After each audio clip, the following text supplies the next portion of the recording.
पाकिस्तानी फ़ौज बेहतर है या अमेरिकी सदर या कैनेडियन सदर बेहतर है। ये वीडियो बनाने के लिए मैंने आज का दिन इसलिए मुख्तस किया, दूसरा दिन ईद का, क्योंकि मैं चाहता था कि ईद का पहला दिन पूरा हो जाए ताकि मैं मुकम्मल बात कर सकूं। मैंने पूरा दिन देखा, पूरा दिन इंतज़ार किया कि शायद हमारे मुहाफ़िज़ीन उनके ट्विटर हैंडल से या उनके सोशल मीडिया के पेजेस से, उनके अकाउंट से कहीं पाकिस्तानियों के लिए ईद मुबारक का कोई पैगाम आ जाए। मेरा ये गिला है, मेरा ये शिकवा है उनसे कि आप हमेशा, ये मैं स्क्रीनशॉट्स भी आपको दिखा रहा हूँ कि इस साल आखिरी ट्वीट इनकी फरवरी के अंदर है, और उसके अलावा अगर आप फेसबुक के ऊपर देखें तो 1.5 साल हो गया है, 1.25 साल हो गया इनको, बल्कि तकरीबन 1 साल हो गया इनको कि इन लोगों ने कोई पोस्ट ही लगाना छोड़ दिया अपने सोशल मीडिया अकाउंट्स के ऊपर। और उसकी एक ही वजह है, ये आप देख सकते हैं कि ये कोई गाने अपलोड कर रहे हैं तो उसके ऊपर हा रिएक्ट्स आ रहे हैं, और ये तमाम वो एक पूरा मंजर है जो कि मुझे बड़ा दर्दनाक और खौफनाक लग रहा है कि उसी मुल्क के वही मुहाफ़िज़, उन्हीं के अकाउंट्स इस वक्त अपनी ही कौम से रब्ता करने और उनको ईद की खुशियों की मुबारकबाद देने से कासिर हो चुके हैं, क्योंकि वो जानते हैं कि उसके ऊपर भी कोई ना कोई प्रोपेगेंडा या फिर कोई ना कोई ऐसी मुहिम चलाई जाएगी जिससे उस इदारे की बदनामी का वो सबब बनेगी। लेकिन ये मेरा गिला और ये शिकवा है कि आप इस मुल्क के इदारे हैं, कुछ लोगों की वजह से अगर इदारे की बेतौकीरी हुई है, इदारे का माहौल और इदारे का नाम ख़राब हुआ है, तो आप सिर्फ़ और सिर्फ एक काम करके कि आप उन लोगों को अकाउंटेबल ठहरा कर इस कौम का वो सारा जो एतमाद है वो आप वापस ले सकते हैं।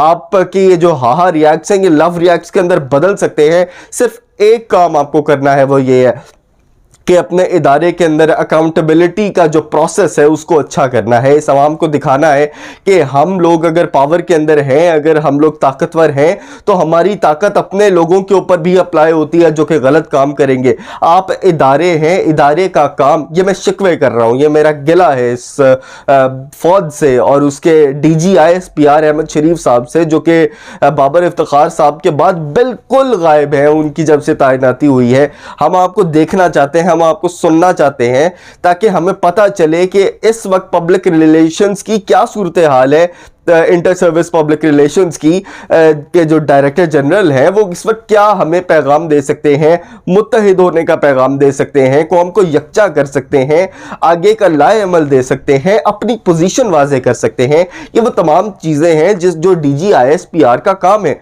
और मेरा शिकवा ये है कि मेरा इदारा मुझसे दूर चला गया है।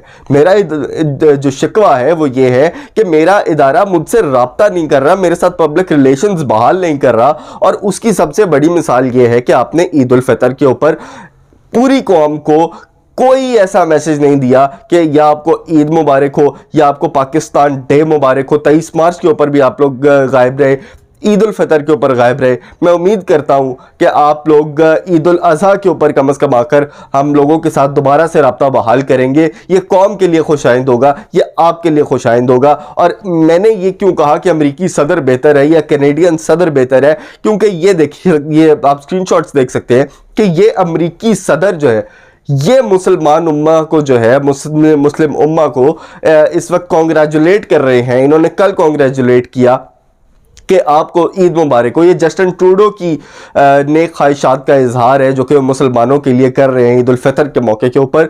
तो ये वो तमाम चीज़ें जो कि हमें सोचनी चाहिए, आपको बतौर इदारा सोचनी चाहिए कि गैर ममालिक के अंदर बैठे हुए लीडरान अगर तमाम मुसलमान ममालिक के अंदर बैठे मुसलमानों को नेक ख्वाहिशात का इजहार उनके साथ कर सकते हैं, तो आप तो अपने हैं, आप तो हमेशा से अपने रहे हैं, आप हमेशा से इस कौम का फ़ख्र रहे हैं। लेकिन अगर कुछ लोगों की वजह से अगर आपको लगता है कि आपका कौम के साथ एतमाद बहाल नहीं हो सकता इसलिए आप दूर हैं, तो ये गलत फहमी है। ये मैं आपको कम से कम बता सकता हूँ कि अगर आप उन लोगों को सिर्फ अकाउंटेबल ठहराएं तो ये सब चीज़ें ठीक हो सकती हैं। और अगली बात जो मैं करने वाला था वो अकाउंटेबिलिटी से ही रिलेटेड है। जब ये जनरल बाजवा की अब सारी एक नई दास्तान खुली, वैसे तो ये पुरानी दास्तान है और ये एक दफ़ा पहले डिस्कस भी हो चुकी है, इसी तरह से हामिद मीर नसीम ज़ाहरा के साथ बहुत पहले ये चीज़ डिस्कस कर चुके हैं।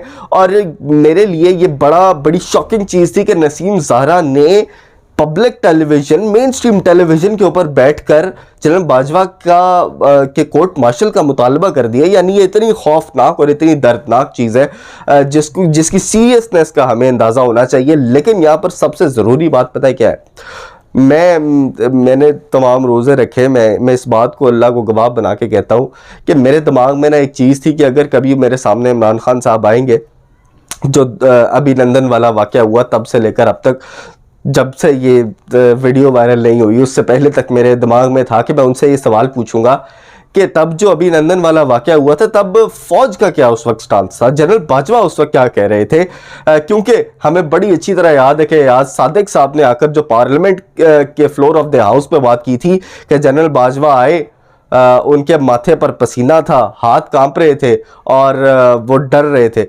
तो हमने पूरे मुल्क के अंदर, पूरे मुल्क की गलियों और शहरों के अंदर हमने नारे लिखवाए वहाँ पर कि मीर जाफ़र, मीर सादिक, अयाज सादिक, अयाज सादिक। तो यानी वो बात तो फिर ठीक कर रहे थे अगर यही ऐसी बात थी जो कि आज हामिद मीर और नसीम ज़ाहरा और यहाँ तक कि इमरान रियाज खान जैसे इनकलाबी भी आज हमें बता रहे हैं आकर कि वो तो ये कहते थे जनाब आप उस वक्त क्यों खामोश रहे। वैसे तो मेरा हामिद मीर से भी मुतालबा है, लेकिन चले हामिद मीर और नसीम ज़ाहरा ने ये बात सामने तो रखी। इमरान रियाज जैसे जो इनकलाबी आज बने फिर रहे हैं वो आज क्या इस बात को कैसे वो आज बता रहे हैं, किस मुंह से बात बता रहे हैं कि अगर आपको ये तमाम बातें तब पता थी अपने सिपा सालार के बारे में तो आप उनके डर और खौफ की वजह से तब क्यों खामोश रहे। और यही गिला मेरा ना सिर्फ इमरान रियाज से है बल्कि इमरान खान से भी है कि आपने उस वक्त क्यों, बहुत अच्छे ताल्लुकात हैं हमारे, हम एक पेज के ऊपर हैं, ये तमाम रुदाद आप हमें क्यों सुनाते रहे। यहाँ तक कि आपने आज भी उनके कोर्ट मार्शल का मुतालबा किया तो इस बेस के ऊपर नहीं किया कि उन्होंने कश्मीर का सौदा किया, बल्कि आपने इस बेस के ऊपर किया कि आपको उन्होंने क्यों गिराया, आपकी का तख्ता उन्होंने क्यों उल्टा, आपके मुखालिफिन के साथ उन्होंने क्यों यक्का शो किया। आपको इस बात के ऊपर आज भी एहसास नहीं है। आप उनके कोर्ट मार्शल का मुतालबा इस बात के ऊपर नहीं कर रहे कि उन्होंने कश्मीर का सौदा किया। या मेरी ये कही हुई बातें नहीं है, ये तमाम वो जो GHQ में जाकर अपने जो लोगों के तलवे चाटते हैं ये वो सहाफ़ी हैं। चले फीड करना और वो जाकर ख़बर लेना एक अलग चीज़ है, लेकिन हमें पता है कि ये किस फैक्ट्री से उठकर आते हैं और उसका बयानिया लाकर ये आपके सामने रखते हैं। यही वो इमरान रियाज थे जो कि इमरान खान के तारीफ़ों के पुल बांधते थे और कहाँ से फीड लेते थे वो एक्सेप्ट कर चुके हैं। हमें आपने बताया था ये सब चोर है, हमें आपने बताया था ये सब डाकू हैं, नहीं मानेंगे, हम अपनी मर्जी से इस लड़ाई में आए थे। भाईजान हमें फिर यह भी बताना था ना कि जनरल बाजवा उस वक्त डर रहे थे। आपने वो तो आकर हमें बातें नहीं बताई कि कहीं जनरल बाजवा आपके खिलाफ उस वक्त ना शुरू हो जाए। चलें जी, कड़वा कड़वा, थू थू और मीठा मीठा हाप हाप, ये तमाम चीज़ें तो फिर साथ के साथ जो है वो चलती ही रहती हैं। तो मेरा जो असल मसला था वो ये था कि नंबर एक हमारे जो कौमी इदारे हैं, हमारे जो हिफाजत करने वाले इदारे हैं, हमारे जो रियासती इदारे हैं, उनकी हमारे से दूरी वो क्यों है।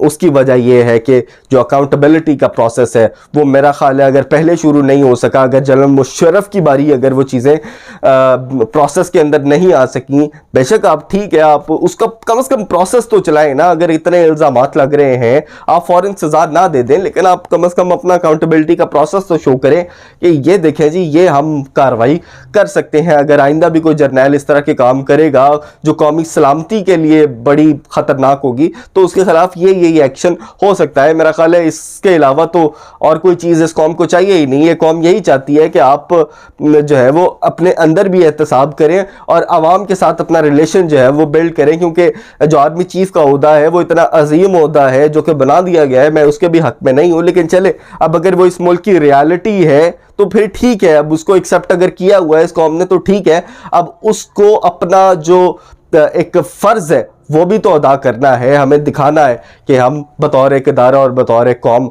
हम यकजा हैं। फिलहाल दीजिए शेख अहमद को इजाज़त। अल्लाह हाफ़िज़।